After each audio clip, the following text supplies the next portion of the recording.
let's go. Batter up. We're taking the afternoon off. It's a beautiful day for a ball game, today. The fans are out to get a ticket or two. From Walla Walla, Washington to Kalamazoo.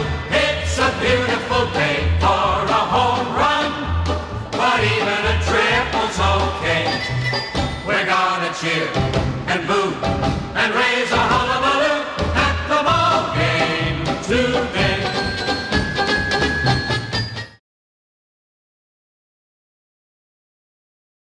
Hey everybody, it's me, Rick Acosta, the Dodger Card Collector, coming to you with another video.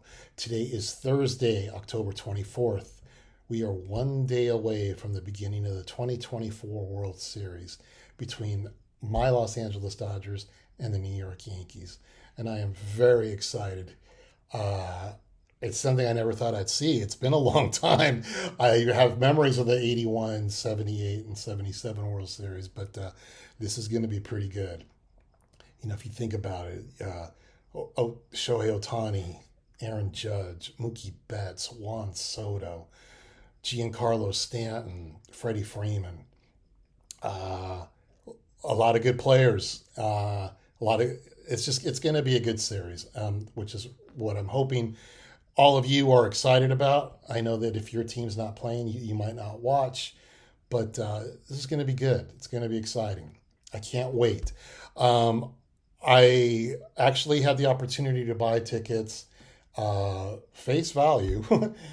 It was just too much money, you guys. It was, I'll be transparent. It was $900 to sit, and that was face value, to sit upper level, way down the third base or first base line.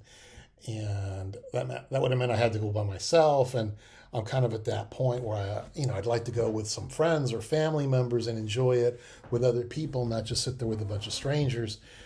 So I decided not to get tickets, and we will see if the series comes back for Game 6 or 7. Who knows if my mentality will change? But like I said, looking forward to this World Series. What are we doing tonight? We're going to talk about this rivalry, Dodgers-Yankees, or if you're from the East Coast, Yankees-Dodgers. I'm going to show you, talk about the past 11 World Series, and we're going to show off some cards from this era. You're going to see a lot of cards that I haven't shown. You're going to see some cards that I have shown.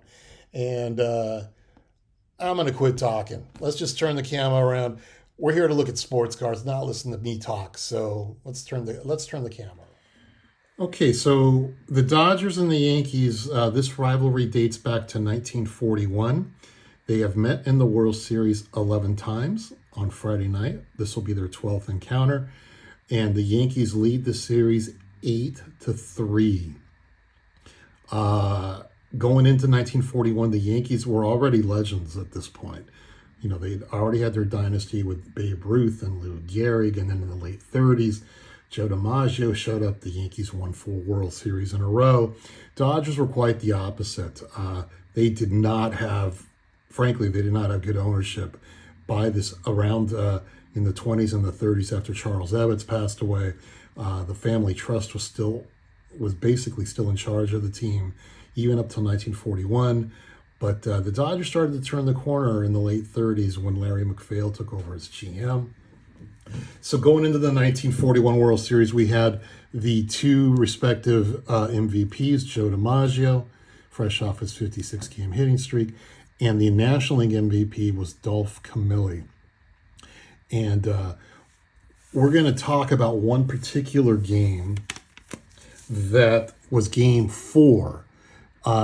The Dodgers went into the game down 2-1, but they were leading 4-3 going into the 9th inning. Hugh Casey was on the mound. Tommy Henrich was up at the plate. And our catcher that day, let's put you in the middle there, is Mickey Owen here on the left. Yeah, and that's Paul Wainer, Hall of Famer Paul Wainer off to the right. He did play for the Dodgers for a bit. Casey has 2 outs, 2 strikes on Tommy Henrich. He strikes out Henrich. Game should be over. Ball gets away from Mickey Owen, goes to the backstop. Henrik, being the great player that he was, runs to first base. Yankees aren't dead. All of a sudden, we've got a rally going. 1940 play ball, 1941 double play, and 1941 play ball cards featured here. I'm going to try and show you as many cards that I can from these eras. So then comes up, okay, so DiMaggio comes up to the plate. You've already seen Joe gets a base hit. Next up, Charlie Keller gets double. Bill Dickey walks. Joe Gordon doubles them in. Doubles both of them in. All of a sudden, the Yankees have scored 4 runs in the 9th inning. They go on to win the game 7-4, take a 3-1 lead in the series. Eventually, they'd win the next game. Yankees win the series 4-1. Featured here are the 1941 play ball Charlie Keller, the 1941 play ball Bill Dickey, and the 1948-49 Leaf Joe Gordon on the Cleveland Indians. I don't have a Yankees card of Joe Gordon. So that was the beginning of this big rivalry, which continues to this day. And that was in 1941. World War II came along, and the two teams would not see each other again until 1947. Now, let me make sure I've got my right little pile of cards here. Now, in 1947, we're going to talk about Game 4 as well. The Yankees had a pitcher by the name of Bill Bevins. Bevins does not have a major baseball card. He only pitched from 1944 to 1947. And naturally, there were no major sets. There might be some regional sets that feature him. So for this little history lesson, we have no Bill Bevins cards. But he had a no-hitter going into the 9th inning against the Dodgers. And then all of a sudden, things kind of changed. Carl Furillo comes and walks. Pete Reiser comes up and walks as well. Carl Furillo doubles. These guys get pinch run for. Carl Furillo doubles in both runs, and the Dodgers go on to win the game on 1 hit. That tied the series at 2. And the Yankees would go on to win the World Series, though, in 7 games, 4-3. Cards featured here are the 1949 Bowman Carl Furillo, the 1948 Bowman Pete Reiser, and the 1939 play ball Cookie Lavagetto. So the Dodgers and the Yankees would meet again in 1949. Now, we're not going to really talk about a game here because this series was completely dominated by pitching, especially by the Yankees. The Yankees had a big 3, of which I'm going to talk about 2 of them. And Allie Reynolds, featured in his 1951 Redback card, Topps Redback card, and 1953 Eddie Lopat, and then a reprint of the 1952 Topps set that was released in 1983 of Joe Page. Page was more of a closer, I believe, back then, and the Yankees had another pitcher named Vic Rashi, and between Lopat, Rashi, and Allie Reynolds, they made up the big 3 of the Yankees. And they were pretty dominant. All 3 of these guys threw shutouts against the Dodgers. And the shutouts weren't just limited, though, to the Yankee staff. The Dodgers had a reliever, or not a reliever, they had a starting pitcher by the name of Preacher Rowe. Preacher Rowe also shut out the Yankees. And talk about hard luck, Don Newcomb, featured in his 1950 Bowman rookie card. He lost game 1 on only 1 run. So the Yankees beat the Dodgers 1-0 in game 1 and would go on to win the series 4-1. If I didn't mention this Preacher Rowe card is a 1949 Bowman. So the teams would go to and take a couple of years off. Well, the Dodgers would take a couple of years off. The Yankees would continue to be the machine that we know. And they met again, as I said, in 1952. We featured the pitchers last time. This time, I want to talk about the hitters. Johnny Mize came over from the Cardinals and the Giants, became a Yankee. He had 3 home runs that series. Duke Snider, in his 1952 Bowman, he hit 4 home runs, which was a record that he kept for about 25 years till some Yankee guy came along and hit 3 home runs in one game and hit 5 home runs. But we'll talk about that a little later. And just because I'd like to show his card, Gil Hodges, featured in his 1952 Topps card. These were the primary hitters back then. Dodgers and Yankees still had a bunch of great players. I don't have a 1952 Topps Mickey Mantle, so I'm not going to talk about Mantle that much or at all in this when it comes to this year. And then the Dodgers had a frontline pitcher back then by the name of Joe Black, featured here in his 1954 Topps card. He came into the World Series with a record of 15-4, but in the World Series he went 1-2. Now the Dodgers went into this series. They were after Game 5. They were up 3-2. Yankees won both games 6 and 7 to take a 4-3 series victory again in 1952 for their 4th win over the Dodgers. Now, from what I've read in 1953, when people talk about the past, the 1953 Dodger team was supposedly the best team of theirs from that era. And a lot of people were really surprised at that point that they had lost. But the Yankees, they had some great players, and this was our first time of seeing Mr. Mickey Mantle playing this in his by this point he was in his 3rd World Series in 3 years, and he had a big series for the Yankees that year. But another guy who had a big series featured in his 1953 Topps card is Billy Martin. Martin had a great series at the plate, but made a great defensive play on a Jackie Robinson pop-up in Game 6 that basically ended a Dodger rally that looked like was going to end up winning the game for the Dodgers. But Martin came out of nowhere to make this pop-up, and the Yankees would go on to win this series 3-2. A couple of guys I'm going to feature here from the Dodgers. A rookie who had a great series was Jim Gilliam. Some people call him Junior Gilliam, but here he is featured in his 1953 Topps card. And just to show off that 1953 had more than one good set, Carl Erskine was one of the Dodgers' better pitchers in that era, and he's featured here in his 1953 Bowman card. All right, so we take 1954 off. And in 1955, we get another replay here. And this was the series that things finally changed. And first I'm going to start off again with Duke Snider, just because he hit 4 home runs in this series. So he had a great series back in 1955. I have a couple of memories, but the ones that stand out to me that I still see get discussed to this day. Let's get Duke out. And this gives me an excuse to show off my 1950 Yogi Berra. Jackie Robinson steals home plate. Yogi Berra, till the day he died, insisted that Jackie was out. I used to look at replays and I still wondered how on earth did they call Jackie Robinson safe.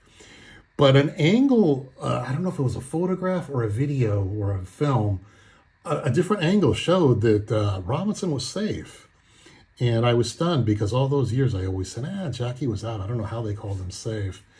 But that was a big time play, and that helped the Dodgers go on to victory. But another play that gets talked about a lot is this guy, Sandy Amorose. He was playing left field. He made an incredible catch, turned it into a double play, and that really killed the last Yankee rally in Game 7. So all of a sudden, my biggest memory, I still see photos of this. If I die, or when I die someday, when I die, I hope I will get taken to this moment.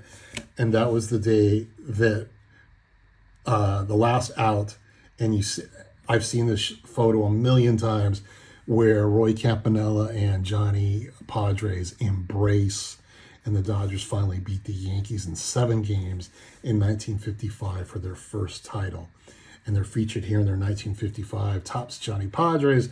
And because he doesn't have a Topps card, here's the 1955 Bowman, Roy Campanella. So they had such a good time in 1955, they thought they'd do it again in 1956. And unfortunately, as a Dodger fan, things went back to normal, where the Yankees seemed to be out for revenge and they won in 7 games. I don't have a 56 mantle, so it gives me an opportunity to show off my 1957 Topps Mickey Mantle. Who else do we got here? We'll save him for last. The big event. Well, let's show this one first. Whitey Ford. I didn't show you, I don't have a 56. I was going to show you 57, but I wanted to show off the 1961 Topps All-Star card because I love that card so much. Whitey Ford was, by this time, the ace of the Yankee staff on his way to a Hall of Fame career. And he had a good series that year. But the guy that made all of the big fuss, this is still a bit, when I think about this, it's a big deal. Just because you can't imagine this happening in a World Series. Don Larson throws a perfect game. How do you throw a perfect game in a World Series? It's amazing. The game of his life. They still talk about it to this day. They talk about him to this day. Talk about being immortal. So Larson's featured in his 1957 Topps card. But my memory of this also is the last play where they strike out Dale Mitchell and Yogi Berra leaps into Don Larson's arms, featured in his 1956 Topps card.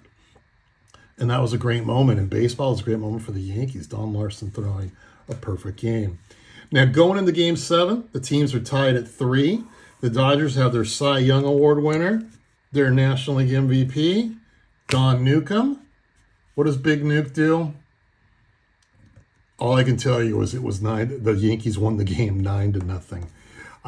I don't remember how long Newcomb lasted, but Newcomb basically just gave up a lot of runs, got taken out of the game, got dressed. He actually showered, dressed, left while the game was still going on. And I've heard a story that he was walking out of Ebbets Field and he was walking by some gas station, or a gas station attendant kind of accused him of choking or blowing it. And I think Nuke punched him out or something along those lines. But that was tough for Big Nuke, and he really wasn't the same after that. He wouldn't be on the Dodgers 2 years later, and he ran into some personal issues. But he did have a great year in 1956. Unfortunately, he ended up not winning a World Series. And this would mark the end of the New York-Brooklyn phase of this rivalry. Dodgers move to LA, to Los Angeles, my favorite city in the world. And all of a sudden, millions of Dodger fans were born on the West Coast. And in 1963, things had changed a little. I'll start with the Dodgers. The Dodgers swept the Yankees that year, 4-0, led by Cy Young Award winner and National League MVP, Sandy Koufax. And because I love Sandy so much, I'm going to show him his 1963 Flair card. And they had one other pitcher. And this gave me an excuse to show off his rookie card. Here is the 1957 Topps Don Drysdale. These guys won 3 of the 4 games. Yankees didn't have that much of a chance in this series. The Dodgers pitching just seemed to dominate. Koufax struck out 15 in Game 1. And the Dodgers offense basically relied on this guy, Maury Wills. And he was the guy that got on base, managed to steal second, maybe steal third, or get sacrificed to third, and he'd come in on a sacrifice fly. And that was like the Dodgers offense at that point, unless Frank Howard hit a home run or Tommy Davis managed to get a hit. But this was the team that ended up beating the Yankees. This would be the last time the Dodgers would meet the Yankees, with guys like Maris and Berra. Berra would become the manager the next year. And there's Mickey Mantle. You can never have enough Mickey Mantle cards in a video. And there's my man Roger, big-time player in 1960, 1961. Even as a Dodger fan, I'm like, you should talk about him going to the Hall of Fame because he was a great player. The this would be the last time the Dodgers and the Yankees would meet for 14 years. And let's get these guys off. They would meet again in 1977. And here's where the cards are good. They're not as exciting, but still, the Yankees had some guy. Where are my 77s? Okay. Like I said, my desk right now is just filled with Dodgers and Yankees cards. Big free agent of the day, Reggie Jackson, came over, and a big deal was made when he signed to the Yankees. Kind of the same big deal today when Shohei Ohtani was signed by the Dodgers. And Reggie had a great year. He had a great World Series. We all know that. He hit 3 home runs in Game 6. He hit 5 home runs in the series. He won the World Series MVP. Seriously, he single-handedly beat the Dodgers. Yankees did have some help, though, because they had a great pitcher by the name of Ron Guidry. I chose the 78 card just because I liked it a lot more than the 77 card or 76 rookie card. But Guidry really stifled the Dodgers back then, as did Mike Torres.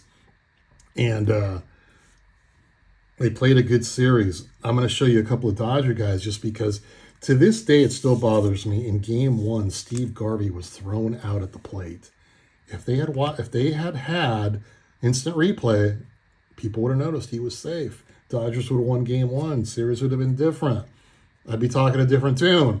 This is the 1977 Topps O-Pee-Chee Steve Garvey. And you're going to ask, why did you pick that? Because the O-Pee-Chee card does not come with the All-Star banner here on the bottom. It's a little different. I plan to do a O-Pee-Chee video someday of the Dodgers where they're different from their Topps counterparts. But Steve Garvey was probably arguably the Dodgers' best player at the time. Don Sutton, who would go on to a Hall of Fame career, was 2-0 in the 1977 World Series. And I'm featuring him in his 1978 card as well, just because I liked the look of it. But the Yankees, as I said, would go on to win this series 4-2. Now, all of a sudden, in 1978, we get to see them again. It's like the old days all over again. And this time, this was a tough series. Dodgers won the first 2 games, 2-0, or we're up 2-0 going into Game 3. Reggie Jackson was brilliant as usual. And in Game 5, he stuck his hip out at Yankee Stadium, and it just seemed like the world was going to end at that point for us Dodger fans, because in Game 2, this kid here on the right named Bob Welch would strike Reggie Jackson out. God, it seemed like it took 10 minutes to strike Reggie out. But it was a great moment in Dodger history, seeing this young kid throw the ball past Reggie Jackson the way he did. But in Game 6, Reggie would have his revenge. They would face again, and Reggie hit the crap out of that ball. Hit the back of the Dodger bullpen. Nobody ever does that. Some other guys I just wanted to note from that era. Dodger third baseman Ron Cey, the Penguin. He had a big World Series that year. There was a couple of Yankees I wanted to acknowledge. Greg Nettles. He played like Brooks Robinson did in 1970. He just stopped everything that came his way. He was a great player for the Yankees back then. And lastly, Thurman Munson. This would be the last time he would play in a World Series. 1979 was his last card, and unfortunately he was tragically killed in a plane crash that he was piloting. And would like to have seen him play a lot longer, just because he was a great player. But the Yankees again went on to win. Like I said, Dodgers won the first 2 games. Yankees won 4 games in a row. And the Dodgers went home miserable again, wondering if they were going to see them again. So it took a few years, but in 1981, it finally happened again. And I'm only going to show you a couple of cards here just because I want to talk about something here. The Yankees were led that year, obviously, Reggie Jackson, and new free agent Dave Winfield. And they're featured here in their 1980 Topps Super cards. In 1981, that would be Reggie's last year with the Yankees. He was getting ready to move on, and Dave Winfield, like I mentioned, had just signed. He would stick around for a while, but this would be the last time we'd see Reggie in a Yankee uniform during a World Series. And the Yankees took the first two games, and once again, Dodger fans are going, "This is crazy."